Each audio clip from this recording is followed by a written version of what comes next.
So last time we worked with indentation, and what we're going to be modifying this time is line and paragraph spacing. So we're going to select everything in the document by pressing Control and the letter A. We're going to go into our home ribbon, and we're going to click the line spacing list arrow. And we're going to choose 1.5. And then we're going to kind of just click in the text to deselect everything. And you can kind of scroll through and see what 1.5 looks like. And what they would like us to do is decrease the line spacing to 1.2. So we're going to press Control and A. We're going to go into line spacing. And you'll notice that 1.2 does not exist. So we are going to have to go into line spacing options and create it in here. So you'll notice there's a spacing section. And so where it says at, this is where we're going to key in 1.2. And then we're going to go ahead and click OK. And now we have that custom spacing that we wanted. Now, for this little section under sightseeing tours, we're going to highlight all of the text in this little section. And they would actually like this to be single spaced. And you can have multiple spacing within a single document. So right now everything is 1.2, and we're going to change this so that this is just set to 1. So we're going to click the arrow and choose 1, and it's only going to apply it to this little segment.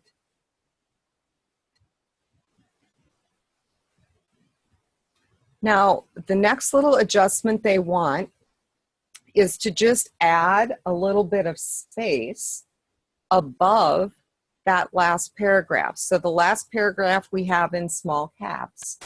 And they just want a little more space between that paragraph and that last tour. So you just basically click anywhere in the paragraph.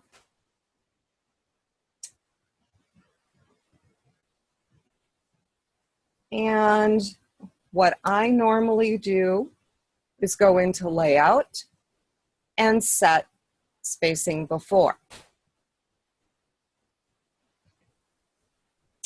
What they would like you to do is go into the menu here and select Add Space Before. Now, the default for Add Space Before, we come and look, is 12 point. If you want 12 points above the line, then coming in here and adding space before is fine. If you want 12 points after the line, adding space after is fine. Okay. If you wanted something more customized, you'd actually have to come into layout and specify how much space you want before or after. So at this point, they want us to go all the way up to the top. So Control and Home. And then we're going to click on the history line. And they would like us to adjust the spacing after. And for this, they want us to go into the paragraph dialog box. So we're going to go ahead. And you'll notice under spacing, we have before and after. And so they would like us to change the spacing after history to 6. Okay, so we're just going to click the arrow and change it to 6 point, and that'll just put a tiny amount of space after or below the text. And we're going to click OK.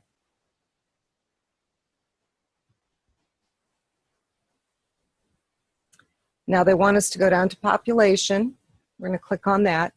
And at this point, they're directing us to go into layout and adjust the spacing after to 6 point here. And this, to be honest, is how I normally do it because I just find it easier. Once we have population adjusted, then we're going to come down to commerce and industry, and we will click and press F4. And we're going to do the same thing to climate and holiday, sport and leisure, and sightseeing tours. So now all of them have 6 point below.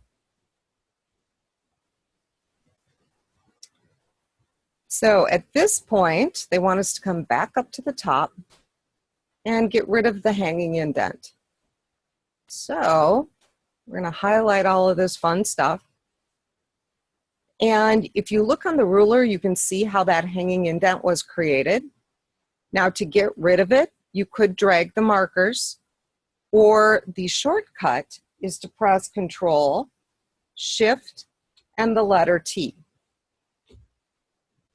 Okay, and if you kind of look on the ruler, you can see what that did to the tabs. Now we're going to scroll down, and you'll notice that the climate heading is separated from all of the text that goes with it. And so we are going to kind of force the heading and the text to remain together. And typically when you have a line that's kind of by itself without the rest of the paragraph, that's referred to as a widow. And if you have the opposite, where you've got the entire paragraph up here and one line goes on to the next page, that one line is called an orphan. And there is a way to keep the widows and the orphans together so they don't get lonely. So what we're going to do is we're going to go ahead, and normally I just highlight all of this, because this is what we want to keep together. And we're going to go into the paragraph dialog box, and we're going to go into line and page breaks. And widow and orphan control we do want on. We want to keep it with the next, and we also want to keep all of those lines together. Okay, so you also make sure you turn on keep lines together. Sometimes keep with next doesn't force all of it together, but keep lines together will. So we're going to click OK. And now you'll notice that climate has kind of dropped down into page 2 because it's keeping it with the rest of the text. Okay, so at this point, let's go ahead and save our changes.